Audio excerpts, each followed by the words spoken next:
People keep sending me free games. Now, this isn't out of the kindness of their heart, and these aren't just random people. These are developers. Developers hoping that I will play their game and give them some free advertising. So normally, I would just ignore them. But today, I feel like being nice. Kinda. I'm gonna be playing every game sent to my email inbox for 30 minutes so that I can let you know if these games are genuinely worth playing. And I'm gonna be brutally honest, so if they suck, I will not be sugarcoating it. And spoilers, a lot of these games are not great, but there were definitely some hidden gems that I might actually play again. This video is live streamed on Twitch and here on YouTube, so make sure you go follow my Twitch or put on notifications here on YouTube so you know the next time that I go live. But without further ado, it is video time. The first game that I ended up playing was a game called Thysiastery, something like that. I have no idea what this is at all, actually. I haven't looked into these games very much at all. Okay, I'm not gonna read a fucking dictionary on how to play. We're just going. We're going, chat. This is weird. Okay, I don't think I've ever played a game like this. This is like some old school, like, shit. It looks cool. I like the art style.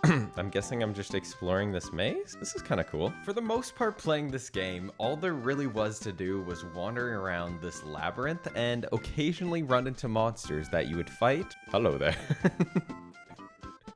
Okay, we're fighting him. Attack. The combat did not have much exciting to it. You kind of just pressed attack or whatever other buttons they had there, and then you waited till it died. Pretty quickly, I did find a guy just kind of chilling in a cage. I'll break him out. Let's go. We got a new guy, chat. Now having a third member to my party, I decided that I was gonna continue to walk around the maze with no idea what to actually do. But I do gotta say, the developers are pretty good at naming attacks. Femur breaker. Let's break his legs. Hello. Ow. Did he just fucking beat the shit out of me? Femur breaker. He don't got legs. Actually, he's got a lot of legs. He doesn't have femurs. Let's break his legs again. There, we're chilling. So far, my favorite part of the game is the aesthetics. I'm not entirely sure about the actual gameplay. I continued wandering around the maze for like 10 minutes, fighting every random monster I came across. Eventually, I did find a trapdoor that led to a new level, and on that level, there was a big boss man waiting for me. Did I just fall into like a boss battle? He's probably chill, right, guys? Sneak attack. Okay, now he's dead. Okay, we're chilling. Was there anything good about that? Killing the boss didn't really seem to do anything but open the entrance to the next floor, which had more of a nature-y vibe to it. Hello? We're running through this whole maze as fast as possible. Oh, hello, dude. That actually kind of scared me. Lobotomize? I lobotomized this fucking fish or something. On this level, I literally just ran around killing anything that got in my way until I found yet another trapdoor, which took me down to another level of the same stuff. The only new thing that this floor really had to offer was a couple chests that I could break open, giving me items, but I don't think I used those items this entire game. Eventually, I did find my way down to the next floor, where, you guessed it, I ran around fighting more creatures. Wow, we hit him with the stab lobotomize combo and he died. Hello? I didn't even know you were there. I'm shooting this child. I did run into another big bad guarding a trapdoor. But after spamming lobotomize, his frontal lobe was no more, and he died. There we go. And, okay, we go down this layer, and that is 30 minutes. And that's the whole thing, actually. Fun-wise, it was alright. I would probably never play it again, based on what they have right now, because there isn't a lot that they have right now. They would need to add a lot of stuff for me to, like, actually be able to recommend it, but I'll give it, like, a 6 out of 10 overall. Because I feel like it's got potential. It's got serious potential, but it's not there yet. The next game in the list is a game called Rogue Jack 21. Anyone else feel like this art looks kind of AI generated? I don't think it is, because it's like animated in a way, but it's got that vibe to it, you know? Okay, nah, look at this background. Look at that. Look at that shit right there. Tell me that isn't AI right there. They got the fucking text, everything. Honestly, this entire place looks extremely AI generated. So we're already not off to the best start with the art being AI generated, which by the way is mentioned nowhere on the Steam page. But we're gonna play it anyway, because what else am I gonna do? Okay, so I don't know, am I just playing blackjack? I guess we're just playing blackjack here. The gameplay is literally just playing blackjack against a dealer who is your opponent, and whoever gets a higher score without going over 21 deals that much damage to your opponent. Now the game does shake it up a little, letting you add some cards to your deck, and between every round you also get access to a shop. And in the shop you can buy little trinkets, or you can get upgrade packs which let you modify your cards with special effects. Okay, so this said if I lose this battle I don't die. It's like an optional battle, like I can just skip it. So I don't know what that's about. 15. I think they bust. Okay, fuck you. Fuck you. We double. Let's fucking go. I don't know what double does. Oh, it elevates the effects of the blackjack, so I'll be healed a bunch and deal a ton of damage. And they die. So we killed the elite. Okay, what is this? Cannot tell me this doesn't look like AI. They might be, you know, downplaying how much AI they used. Okay, +1 trinket, +5 card upgrades. Let's upgrade all of our cards to fortune. Okay. Now we're gonna be so lucky. At some point, someone in my chat did say that the developers were using AI as a placeholder, which if they do get rid of the AI, maybe I'd give it a better rating. But for the most part, the gameplay to me was just a little boring. Like, it felt like it was trying to be Balatro and trying to be Slay the Spire, but didn't really hit the, like, satisfying notes of either of them. And for most of the game, it felt, like, super easy. Like, I genuinely did not think there was any chance I was gonna lose, but in one round I just got extremely unlucky and the opponent got like a bunch of blackjacks in a row and I lost. But that was around the 30-minute mark, so I wasn't too mad because I really didn't want to keep playing. Yeah, I die, I think, because he does 19 damage and that's all. Was it fun? I feel like it could be fun. I feel like it could be funner. I don't think it has the replayability that it needs. I would put this, honestly, I would put it at the same level as the first one. It doesn't feel finished. The AI art kind of throws me off. Give it a 6 out of 10 as well. Nothing in here is really standing out to me. Let's do, okay, so this is a game that I was sent, like this is one of the first games I was sent. I didn't really look at it that hard. I saw it, I saw the email, I was like, okay, that looks interesting. And I didn't play it. And then at some point I saw Markiplier actually did a video playing this game, which I thought was kind of interesting. I got higher hopes than the last few games. What is that? The fuck? The eye, it opens. Maybe I should have saved that. Oh, it's perks. Okay, so if I have perks that somehow, but I think this, you use hints from the cards and they'll tell you stuff. So let's just flip. So there's 0 Jerry's in the corners of the board. So we have a multiplier and we have money.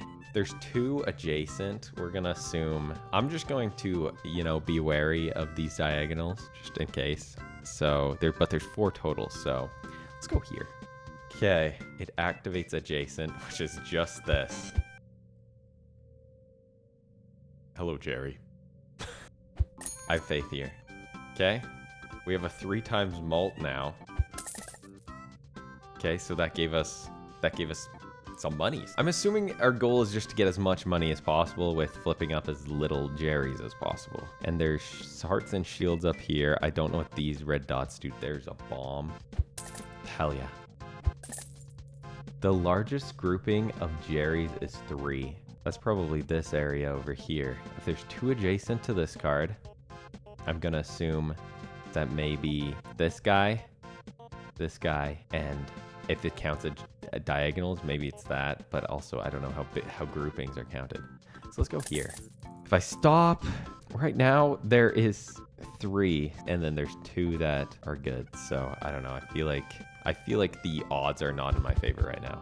So I fucked up the recording for the shops, and the music is just way too loud, and you can barely hear me talking. So I'm just gonna do voiceover for this part and tell you what I'm getting. I just got a common perk in this shop that makes it so when I open an eye, it flips up a money card, and then I grabbed a hint because I was just kind of trying to spend my money, which I also covered with my webcam, so you can't even see that. Oh, and there's the exit door, which costs $999 to basically win. Okay, let's try this shit. 4 columns have at least 1 Jerry, which means that they're all in different columns, which is useful. But we're just gonna... Good start right there. Okay, which means this is safe. There are more Jerrys to the left of this than to the right. So we're guessing there's 2 Jerrys in this section and there's 1 Jerry's in this section, which means that we have better odds, honestly, going into this section. So, okay, we got a malt. Fuck it. Bro, I don't know. Another malt? Let's do this because that opens an eyeball. So this is 3. So we got $3 times 3 from that. Hello, Jerry. So one of these 4 is a Jerry, and then one of these 4 is a Jerry. So we have 2, 1, 4 chances. So I'm just gonna click, okay. So that one's safe. So it's one of those 2. And then let's just click one of these. No Jerrys are adjacent to each other. So that's safe. I'm gonna leave it there. Leave it at the 50-50, unless, ooh, the reactor could be interesting if it's like, activate some cool shit, you know? Oh, okay, no, we're stopping. We're stopping. Gambling is bad, chat. Gambling is bad. So in this shop, I decided I was gonna go for cards that activate when I open the eye. So this one reveals a hint. I also noticed that there were some shields at the top that refresh every round. So you're allowed to take 2 damage every round and they'll just refresh. So it doesn't really matter. I also got Info Desk, which is another common card, and that one just reveals a hint at the start of the round. And fuck it, let's get a money card. The more money in, probably the better. Okay, so we're gonna get a few hints. 2 hints this time. There are 2 Jerrys in the corners of the board. That's pretty good. And there's 1 adjacent to the eyes. So we know where 3 of them basically are. Well, could be. So then we just start flipping things that aren't in those places. Hello, Jerry. Okay, that's the last one. So we can just... One of the rows has no Jerrys. Oh, okay. Wait, that's huge, actually. Here should be safe. Here should be safe. This row has Jerrys. Okay. So this row has no Jerrys. We're fine. Okay. Wait, we're fine. We're fine, chat. In this shop, I just decided that I was going to get like 2 hints. One of them is an and hint, so that one just flips open a adjacent card that isn't like a Jerry. And then I just got another common card that gives me a bunch of money whenever I flip over every card that isn't a Jerry. I'm just playing video games. 4 columns have at least 1 Jerry, so we know that they're not the same. There are 2 Jerrys adjacent to this card. Okay. One of the rows has no Jerrys. We know that this row has Jerrys. We don't know if this row has Jerrys, and we don't know if this row has Jerrys. So if we can figure out which one of these rows have Jerrys, we can clear the entire other row. There's 1 Jerry adjacent to the eyes. So both of these are Jerrys. Because this one isn't, so this one isn't as well. Okay, so this row was the one without any Jerrys. So 2 of them are here, which means that, well, we have 2 shields every round, right? So I can just, you know, clear the rest. And then we don't actually take any damage. And we got 73, that's pretty awesome. That's pretty good money right there. This shop was pretty fast. I just replaced one of my cards with a card that upgrades money every time I reveal one in the corner. So it just makes them more valuable as I play, which seemed really good to me. There is 1 Jerry adjacent to this card. There are 0 Jerrys adjacent to the eyes. So, and there's 1 adjacent, so it's literally here. Let's open the eye, get another hint. There are 0 Jerrys in the corners of the board. Okay, that's good. Okay, so that one gets upgraded. So we're upgrading our money. This is good news. Ow. Okay. Ooh, the largest grouping of Jerrys is 2. So we can assume that maybe this one and maybe one of these 2. So, I don't know. Okay, well, fuck. There are 2 Jerrys in this row. There's only a hint card left. Okay, we're fine with this. So in this shop, I bought 2 cards. One, when I sell a card worth $15, it upgrades all the face-up money on my board.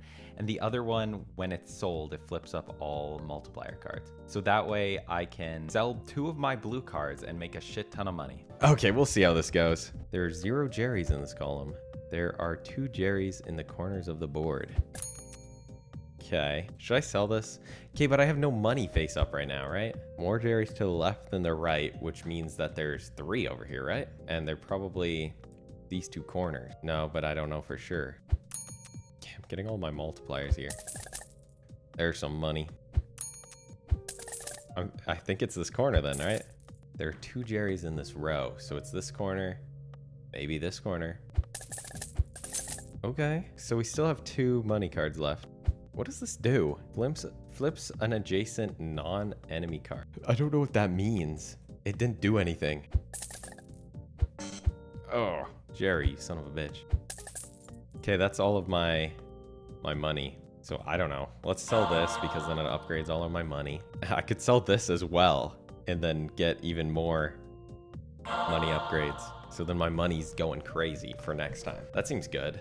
And then, okay, well, that's bad. But if I flip all non-Jerrys, I get so much money. So that's 1, that's 2. There's 1 in one of these corners. Oh, wait, so there's 2. So this one isn't. Oh, I should have, yeah, is that what you guys were trying to tell me? Yeah, I don't know what this is. Oh, I see.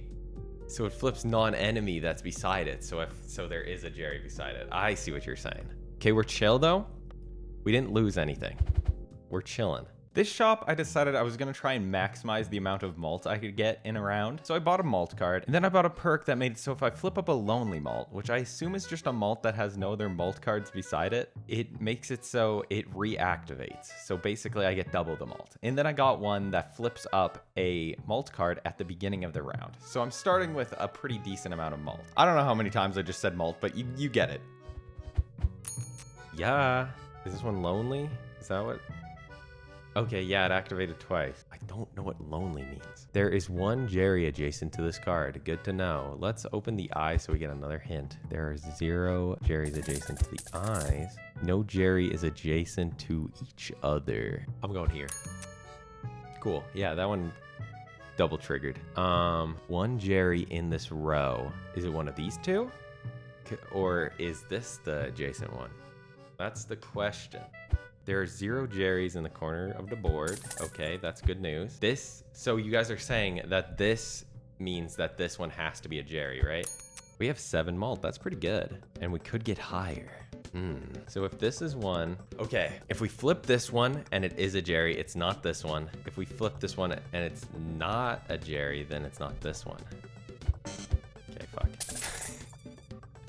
It's fine because we have the 2 shields. This one is 100% a Jerry. How many are left? So we have 1, 2 Jerrys, 3. So it's one of these 4. Fuck it.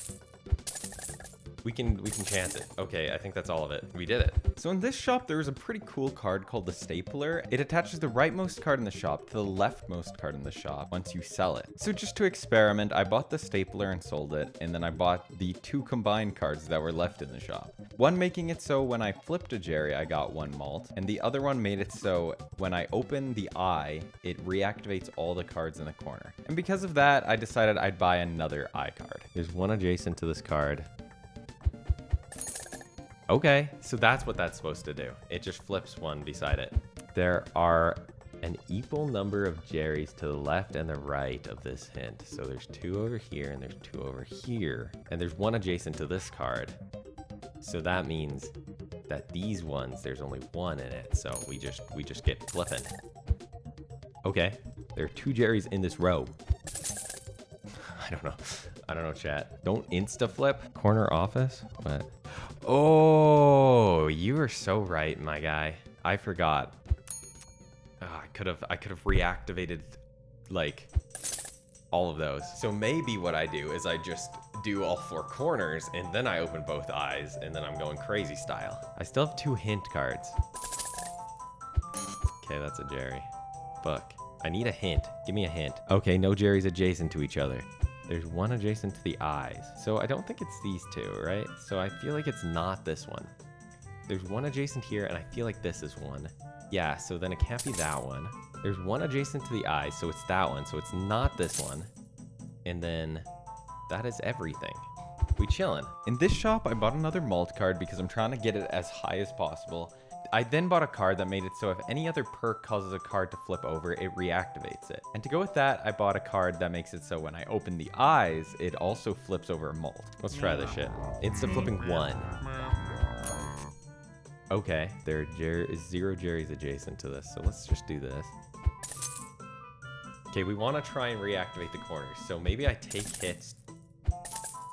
Okay, so that's pretty good. And then we'll do this. And we'll do this. Not bad so far. We got 8 times malt, and we still have 2 pills left over. So, I don't know why I flipped that one. Just felt like it. Ooh, a group of 3, which means they're adjacent. Which, I'm feeling like it's gotta be this one that has 0. Okay. I don't know, that was just a vibe check right there. That was just a chance, right? They're equal to the left and right. So I'm guessing it's these 2 then, right? Because there can only be 1 over here. So it's the 2 up here, and then it's 1 of these 2. So, do you think I should flip these 4 and then go for the 50-50? Or should I try and get the malt? Oh, no, I go for the 50-50 because then it'll give me the malt, and then I flip the rest of them if I get it wrong. Okay, well, that was shitty. But then I take this one for the malt, and then I go like that. And then I'm doing pretty good. I'm doing pretty good, guys. We might actually win this. I don't even care that we're 3 minutes over. I'm having big brain moments. In this shop, I got probably the best card that I could for the strategy that I'm going for, the King of Pills. Every time I flip over a malt card, it'll reactivate every other malt card that's been flipped thus far. So we're basically just going into the stratosphere here. Okay. Ooh, we're gonna reactivate this shit. There are, okay. Okay, let's hit the corners. In this column. That feels risky, but we take it. And then we open the eyes because it's gonna reactivate a bunch of shit and show me pills. So we got a lot of pills here and a lot of malt here, but now what? There's 1 Jerry in this column, so we know this is the Jerry. There are no Jerrys adjacent to each other. Interesting. There are no Jerrys adjacent to I. I think it's just a guess here. I don't think I have any way to know. Okay, well that's a good one to flip up. Each row has at least 1 Jerry. Oh hell yeah, bro, that's crazy. Holy shit. Holy, I think I get there this round maybe. Oh, I only have 1 monies left though. So, but I want to flip them all. So we know one's here. Fuck, but we know they're not beside each other. Shit, so there's only 1 card and 3 Jerrys. So I guess I take the 50-50 up top because they can't be beside each other up here. Vote left or right. Actually, no, it doesn't matter because I have a shield. So I can take one and then I take the other one and I get big money there for the 23 times malt. At this point, I have nearly like $900, so it's pretty clear that we're gonna win this. So I bought the pill bottle in the shop, which when it's sold, flips up all of my malt cards, which pretty much guarantees me the win. And then I just bought another multiplier card for good measure. What the fuck is that? Why is there skull and crossbones on this guy? What is that? Do I sell this? Hopefully it triggers the King of Pills. Let's see this. Okay, that's an instant 25. Then that's crazy. That is huge malt. Fuck. Okay, we flipped the corners. Now we do the eyeballs because this is re-triggering a lot. Oh, I could have got these 2 and then this would have re-triggered reactivating those. Blunder. That's chill though. Now, 2 are adjacent to the eyes, so maybe we just don't flip adjacent to the eyes. Holy fuck. Okay. No, we're chilling, bro. Ow. All Jerrys are in a 3x3 square. So they're all in this area, right? So we can just clear the rest. Do we need the hint card, guys? No, we don't. Hello, guy. Is that GG's? Monday. So there's, I guess you have to get through the whole week. It's like 7 days of this. This is kind of fun. Honestly, vibes, pretty good for this game. 7 levels. Don't think I'll play all of them right now. We got more games to get through and I'm already 10 minutes over. So, honestly, really good game. I'm surprised. I'll give this one like a 9 out of 10 compared to the other ones. I had way more fun playing this game. I would recommend playing this game. It's a cool game. Like, I doubt there's that much replayability once you're through the whole week, but it probably gets way harder as you go. Like, that was probably the easiest it gets, and you can probably do more strategies based on how you're building your deck. Yeah, there's some cool synergies. I think this is cool. This is like best game so far. Really cool. Definitely recommend this game. The next game on our list is yet another roguelike called Cleanfall. This game started out with a little tutorial, so that's what I did first. Hold left button. Oh, cool. R to throw weapon at the girls. Oh, whoa. Okay. The environment is entirely destructible, which is pretty cool, and you have these mining tools that you can use to get around. It seems like there's a lot of resources that you can gather around the world that you can use in these vending machines to get things like gun turrets and other parts of like a drone ship. I placed down the gun turret and then I got bombarded by like a million of these little robot guys, and that was pretty much the end of the tutorial. I then obviously decided to start a real run of the game, and not really knowing what my goal is, I just started running around and collecting some resources. E to use. I got a bulb turret. Is that a chest? Give me the chest. One wall. Don't know what that means. So this game seems like there's a lot more going on in it, so it took me a little while to figure out. I managed to kill some frogs with turrets, but later on when I touched one, I instantly lost a life. Did I just die? So it seems pretty dangerous to not have weapons in this game. I eventually came across this camp and there was this weird guy just giving passive upgrades, I guess. So I got the ability to like release some weird energy into the earth when I mine. I don't know, I guess it helps. I'm kind of lost here. I did find a thruster eventually, which I think I can use to attach the drones and fly them around, which I think is pretty cool. Do I somehow build this thing with the thruster and the turrets? Okay, we put the thruster down, and then we put the plant turret down, and then they connect. But I accidentally exploded it.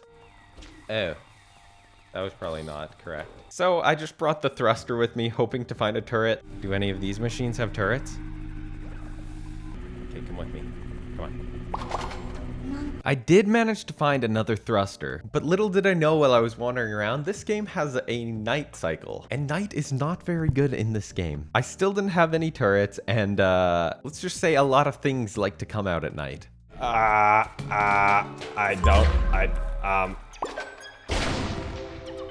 I died. A little bit. What do I do here? I'm dying just by them touching me. This is crazy. Hello? Get out of here. I want this.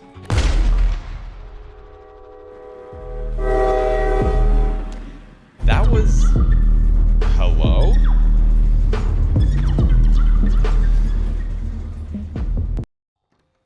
That's pretty badass. Okay, this game actually is kind of cool. I think it's gonna take a while to figure out. I saw a Steam review when I was looking at it that said it was like Noida, but you build like a machine, which seems really cool actually. Well, the first run took around 20 minutes, but I did gain some valuable knowledge and now had the goal of building a working drone and hopefully surviving the first night. So I started exploring, looking for some thrusters and turrets because it seemed necessary for me to have some sort of protection, and ideally protection I could bring with me. Oh, hello. Spawn a drone every 20 seconds? Hell yeah, bro. I did quickly find another camp, this time getting a passive ability that spawns a mini drone every 20 seconds, which to me seems extremely good.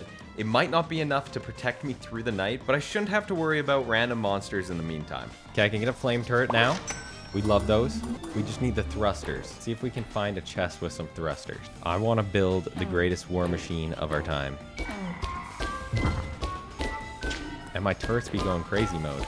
We need chests. That's where I got them last time. At this point, I pretty much just ran around killing whatever monsters I found, collecting monster fiber, and collecting all the ore I could find in the ground, so that when I did find a vending machine with more gun turrets or thrusters, I could get those. When I was exploring, I did come across this worm thing in the ground that did this.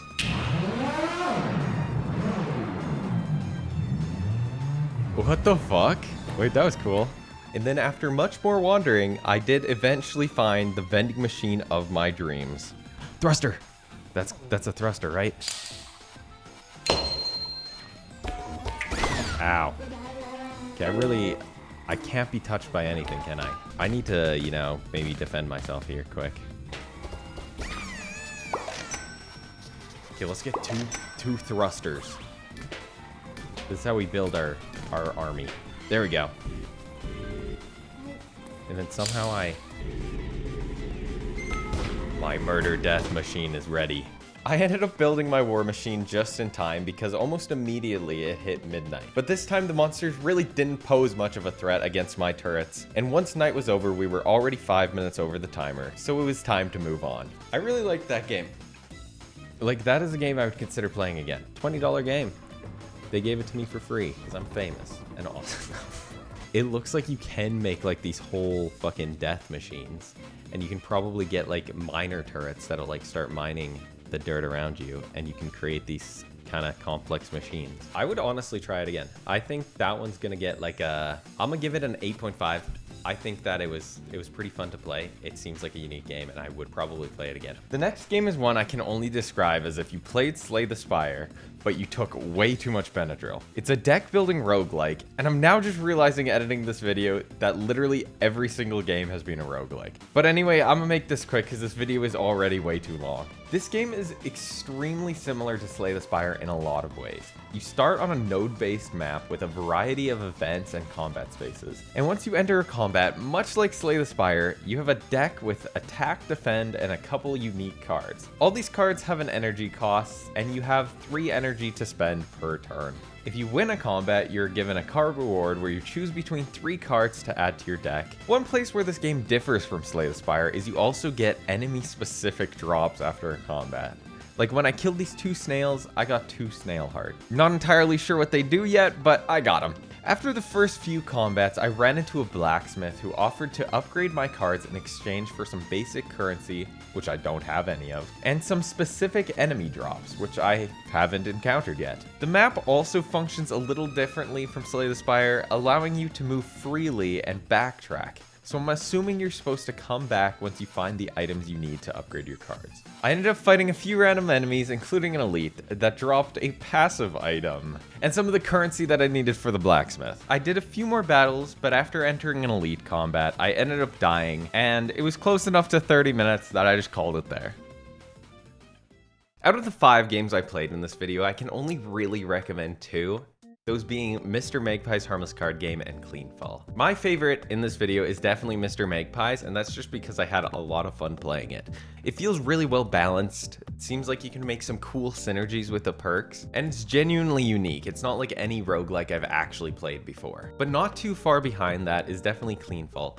That game seemed really cool and unique to me. I liked the mechanics of building the drones that you can fly around, and I feel like it'd be super satisfying to get into late game and have like a giant war machine that you built. I'll have to give it like an 8 out of 10 because 30 minutes was just not nearly enough time to even scratch the surface of what I think that game has to offer. Now the other 3 in this video are ones that I really cannot recommend, but they did have some redeeming qualities, like Thysiastery, for example, probably had my favorite art style of any game in the video. It's just the gameplay was not great. It was very repetitive and pretty boring, if you ask me. For Lever's Rift, it just feels way too close to Slay the Spire. It's like they took everything from Slay the Spire and just overcomplicated it to a wild extent. Like, Slay the Spire is a nearly perfect game, and anything you change in that is just gonna make it worse, and that's what happened here. And then you have Roguejack 21, which to me seems really close to being a finished roguelike. It did not hit the right notes for me. I found it boring and way too reliant on luck. And on top of that, it seemed like most, if not all, of the art in the game was AI generated. But I do have to say, while editing this video, I went back and I looked at their Steam page. And on top of announcing some gameplay changes, they announced adding a real-life human artist to their team who's gonna slowly start remaking all of the art in the game. So maybe in a year it'll be at a state where I can give it a better score, but for now it's just not a game for me. And lastly, if anything in this video looked fun to you, even the ones that I shit on, go give them a try. I'll have them all linked in the description below, and majority of them are free, so no harm in trying them. But yeah, if you're still watching to this point, maybe subscribe. You can also join my Discord, or mostly subscribe. Yeah, okay, whatever. Bye-bye. Bye. I love you. Stay back.